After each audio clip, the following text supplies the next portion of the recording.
Our today's topic is anterior compartment of arm. Arm generally is divided into two compartments, the anterior compartment and a posterior compartment, with the help of two intermuscular septa, the lateral intermuscular septum here and the medial intermuscular septum.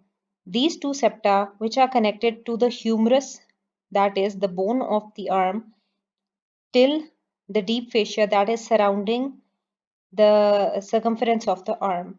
So these two septa, the medial and the lateral intermuscular septa, divides the arm into an anterior compartment and a posterior compartment.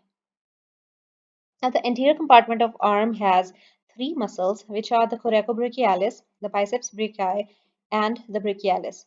The main nerve of anterior compartment of arm is the musculocutaneous nerve, which is supplying these three muscles. And the artery of supply of this compartment is the brachial artery. We are going to discuss all these things one by one. So first of all, the muscles of the arm. Anterior compartment muscles are the biceps brachii, long head, short head, the coracobrachialis, and the brachialis. Now, first of all, we'll discuss the origin and insertion. The biceps brachii long head is originated from the supraglenoid tubercle of scapula, and the short head originates from the coracoid process of scapula. Both of these combine and they have a common insertion on the tuberosity of the radius and bicipital epineurosis. The biceps brachii muscle as a whole is supplied by the musculocutaneous nerve having a root value of C5-6. Biceps is a very strong supinator of the forearm and flexor of elbow joint. It also weakly flexes the shoulder joint.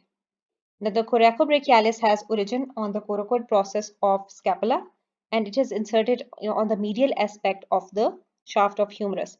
It is also supplied by musculocutaneous nerve and it is a flexor of arm and a weak adductor. Brachialis originates from the front of lower half of humerus, the anteromedial and anterolateral surface, and it is inserted into the coronoid process of ulna. It is also supplied by the musculocutaneous nerve and it is also a flexor of the elbow joint. The anterior compartment of arm is also called the flexor compartment. So in short, all the muscles have this common action of flexion. Now we will see these muscles one by one. In this picture, we can see the long head and the short head of the biceps brachii, which originates from the supraglenoid tubercle and the coracoid process of scapula, and they join and form a common insertion on the radius, radial tuberosity and bicipital epineurosis. Now, the coracobrachialis originates from the coracoid process of scapula and it is inserted on the medial border of shaft of humerus here. And the third muscle is brachialis, which originates from the anterolateral surface of or entire anterior surface, in fact, of the lower part of shaft of humerus, and it is inserted on the coronal process of the ulna. In this picture, we can see the attachments of these muscles on the bone, that is the humerus and radius and ulna. Humerus gives insertion to coracobrachialis. This red one is the origin of brachialis. This blue is the insertion of brachialis, and biceps brachii is inserted on the radial tuberosity of the radius. Now, nerves of the anterior compartment of arm mainly is the musculocutaneous nerve, and other nerves also pass through. Three other nerves also pass through here, which are the median nerve, the ulnar nerve, and the radial nerve. So this is the brachial plexus, the posterior cord, medial cord, and the lateral cord, the three cords of the brachial plexus. So we will discuss these nerves one by one. First of all, the musculocutaneous nerve. The musculocutaneous nerve, this is the lateral cord. It originates from the lateral cord of the brachial plexus, goes down, pierces the coracobrachialis muscle here, then goes down. It passes between the two muscles, the brachialis, this, and the biceps brachii, this. Passes between these two muscles, further goes laterally, and on the lateral border of biceps brachii, at the level just above the elbow joint, it becomes continuous as the lateral cutaneous nerve of forearm and it enters the forearm. So this is the musculocutaneous nerve. The radial nerve, this one is the radial nerve. It originates from the posterior cord, goes back behind the humerus, passes through the radial groove along with the profunda brachii vessels, and goes into the posterior compartment of arm, supplying the muscles of the posterior compartment, goes down, and then later on continues in the forearm. The median nerve is a combination of the posterior, these lateral and medial cords. It continues down, goes down. First, it is on the lateral side, then it comes on the medial side, and then goes down and passes at the level of the elbow joint. It is the medial most component at the level of the elbow joint. Musculocutaneous nerve has a root value of C5 to C7. It is the terminal branch of lateral cord of brachial plexus, as I have mentioned earlier. In this picture, I'll again describe the course of the musculocutaneous nerve. This is a very thin nerve, just like a thread. It originates from the lateral cord of brachial plexus, goes down, pierces coracobrachialis, passes between the brachialis and biceps brachii, further goes laterally, passes on the lateral border of biceps brachii, goes down, and at the level of the elbow, it becomes continuous as a lateral cutaneous nerve of forearm and enters the forearm. It has the following branches. The muscular branches to the three muscles I have mentioned earlier, the biceps brachii, coracobrachialis, and the brachialis. The cutaneous branch is the lateral cutaneous nerve of forearm, which supplies the lateral part of the forearm. Then articular branch supplies the elbow joint, and communicating branch communicates with minor branches of the radial nerve and the median nerve. In this picture, we can see this is musculocutaneous nerve having a root value of C5, C6, and C7. In the region of axilla, it gives a muscular branch to coracobrachialis. In the region of upper arm, it gives a branch to biceps and a muscular branch to the brachialis muscle. Then it gives an articular branch to the elbow joint. It continues in the forearm as the lateral cutaneous nerve of forearm, which is the cutaneous part of this musculocutaneous nerve. This picture shows the lateral cutaneous nerve of forearm supply in the area of the forearm. This is cutaneous supply supplied by the lateral cutaneous nerve of forearm, which is a continuation of the musculocutaneous nerve. It supplies till the ball of the big thumb. In this picture, we can again see the musculocutaneous nerve arising from the lateral cord, piercing coracobrachialis, passing between brachialis behind and biceps in front, passes laterally on the lateral border of the biceps brachii, and then continues as lateral cutaneous nerve of forearm and enters the forearm. Now the artery of arm is called the brachial artery. This is the main artery of the forearm. As we know, brachial artery is the continuation of the axillary artery. At the level of the lower border of teres major muscle, the axillary artery becomes the brachial artery. In the upper part of the arm, the brachial artery has ulnar nerve on the medial side and median nerve on the lateral side, and the biceps muscle in front and the brachialis on posteriorly. Then as it goes down in the middle part of the arm, the median nerve crosses the brachial artery from front and goes from lateral side to the medial side. So in the middle part of arm, the median nerve lies on the medial side of the brachial artery.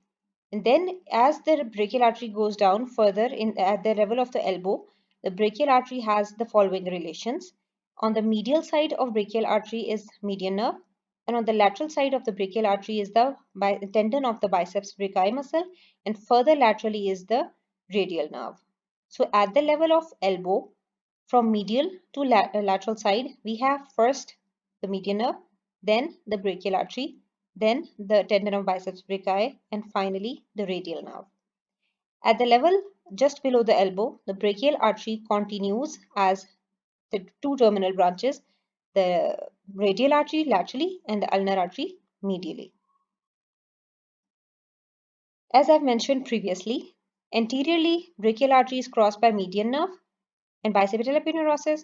Posteriorly, triceps, radial nerve, and profunda brachii artery are present.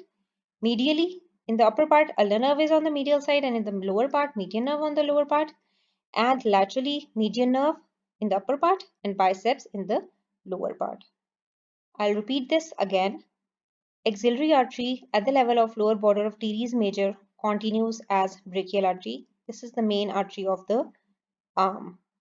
It In the upper part, it is accompanied by median nerve on the lateral side and ulnar nerve on the medial side. As it goes down in the middle part of the arm, the median nerve crosses it anteriorly and comes to lie on the medial side. As we further go down at the level of the radial radius, it divides into two terminal branches, the radial artery and the ulnar artery. The branches of brachial artery are muscular branches, profunda brachii artery, superior ulnar collateral branch, inferior ulnar collateral branch, nutrient artery to the humerus, and terminal branches which are radial and ulnar arteries. In this picture, we can see the branches, various branches of the brachial artery. So this is the brachial artery. It gives a main branch, that is the profunda brachii artery, which goes behind the humerus and passes in the radial groove along with the radial nerve. Then it gives off a superior ulnar collateral artery medially and an inferior ulnar collateral artery. And the profunda brachii further gives off radial collateral artery and a medial collateral artery. Then as it goes down, it gives off a radial, terminates into a radial artery and an ulnar artery. In addition to these, it also gives a nutrient branch to the humerus. Now I'll briefly discuss the anastomosis around the elbow joint. Anastomosis, as I've mentioned in my other lectures, is basically a communication between branches of major vessels. In this case, it is a communication between branches of the brachial artery above and branches of radial and ulnar arteries from below.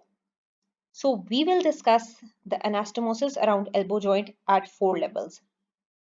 In front of the medial epicondyle, behind the medial epicondyle, in front of the lateral epicondyle, and behind the lateral epicondyle.